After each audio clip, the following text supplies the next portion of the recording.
नमस्कार, संध्या वंदन। जन विकास महासभा और सोसाइटी ऑफ कैरियर टेक्नोलॉजी द्वारा आयोजित इस जूलॉजी के बायोकेमिस्ट्री क्लास में आपका पुनः स्वागत है। आज हम एक नया टॉपिक शुरू करेंगे कार्बोहाइड्रेट के बाद, लिपिड और फैट। लिपिड्स या फैट भी कार्बन, हाइड्रोजन, ऑक्सीजन के मॉलिक्यूल्स हैं। कभी कभी इसमें नाइट्रोजन और फास्फोरस भी साथ में अटैच हो सकता है। ये दोनों काम करते हैं।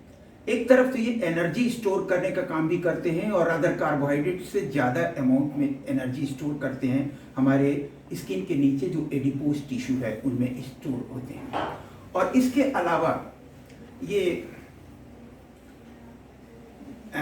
सेल का बिल्डिंग मटेरियल की तरह से भी काम करते हैं और जो सेल मेम्ब्रेन है उसका एक इम्पॉर्टेंट कंपोनेंट होते हैं।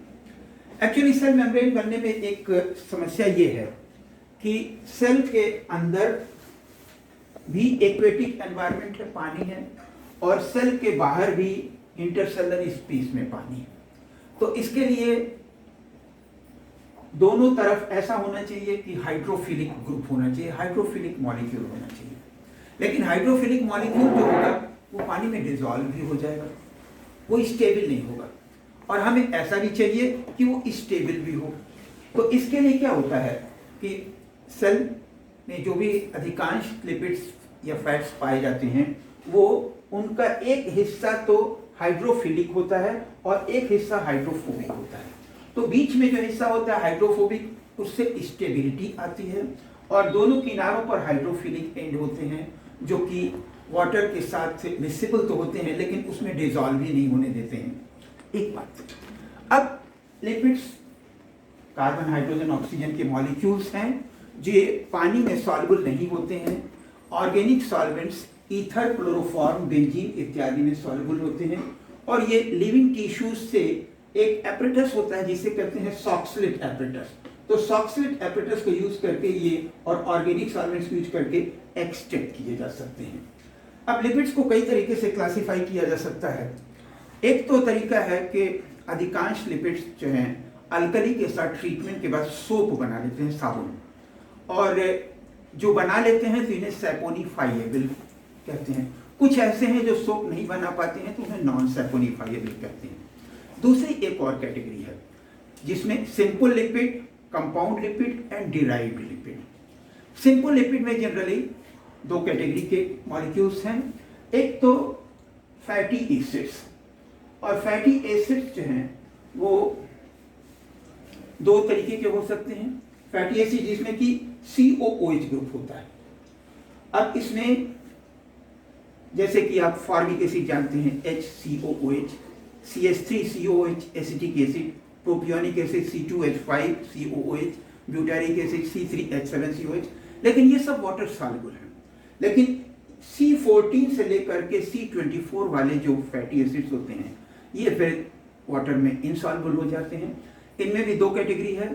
एक तो जो अनसैचुरेटेड वाले जिसमें जो रूम टेम्परेचर पे जनरली लिक्विड होते हैं जैसे ऑयल है, और इसमें 1, 2 या 3 डबल बॉन्ड हो सकते हैं, और कुछ ऐसे हैं जिसमें एक ट्रिपल बॉन्ड भी होता है। तो इन्हें अनसैचुरेटेड फैटी एसिड्स कहते हैं। दूसरी तरफ जैसे इनका नॉमेनक्लेचर भी ऐसे किया जाता है कि जैसे जो फैटी एसिड है COOH, उसके पास वाले कार्बन को अल्फा कार्बन, दूसरे को बीटा कार्बन, तीसरे को गामा कार्बन, चौथे को डेल्टा कार्बन। जो टर्मिनल वाला है इसको ओमेगा कार्बन कहते हैं।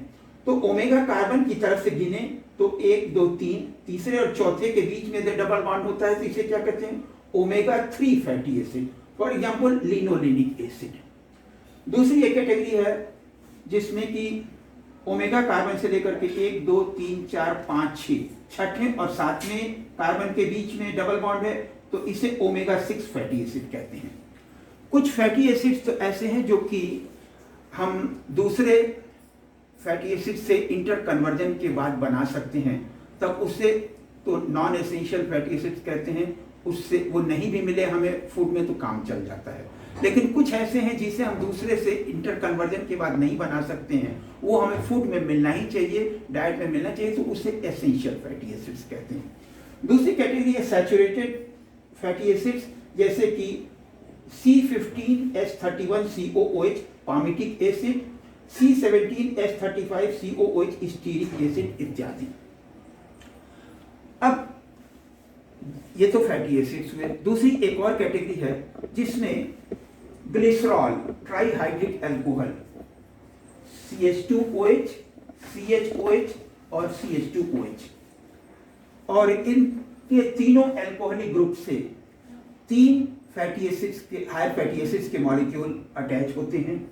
अब वो तीनों से एक ही तरीके के फैटी एसिड्स के 3 मॉलिक्यूल हो सकते हैं, या तीनों से अलग अलग कैटेगरी के फैटी एसिड के मॉलिक्यूल्स भी हो सकते हैं। तो जैसे ये मान लीजिए हमने ये पामिटिक एसिड लिया C17H35COOH, तो इसका H और इसका OH, ये वाटर मॉलिक्यूल बना लिया और बीच में एक बॉन्ड बन गया। तो इस तरीके से जो मॉलिक्यूल बन जाता है, कुछ किताबों में इसे ट्राइग्लिसराइड्स कहते हैं, लेकिन ट्राइग्लिसराइड शब्द सही नहीं है। लेहनिंगर की बायोकेमिस्ट्री ये कहती है कि इसको ट्राई एसाइल ग्लिसरॉल कहना चाहिए। लेकिन इसके बाद फिर इसे और अधिक एक हिस्सा पोलर बनाने के लिए कुछ चीजें और जोड़ी जाती हैं। आइए देखें कैसे।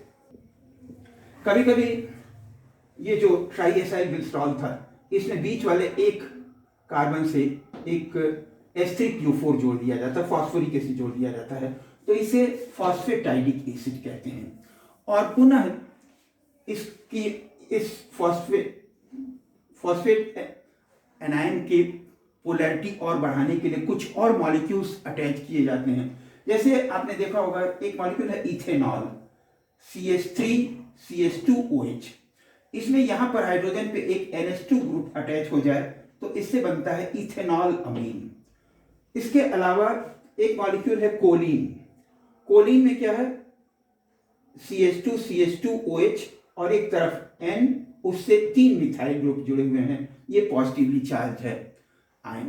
तो कभी कभी ये कोलिन, इथेनॉल अमीन, सेरीन या इनोसिटॉल इससे अटैच कर दिए जाते हैं, तो उसकी पोलैरिटी बढ़ जाती है और ये एक सूटेबल मॉलिक्यूल हो जाते हैं सेल मेम्ब्रेन बनाने के लिए। तो इस प्रकार ये लिविंग सिस्टम के लिए में पाए जाने वाले इंपॉर्टेंट बायोमॉलिक्यूल्स में से एक हैं लिपिड्स या fats. Thank you very much.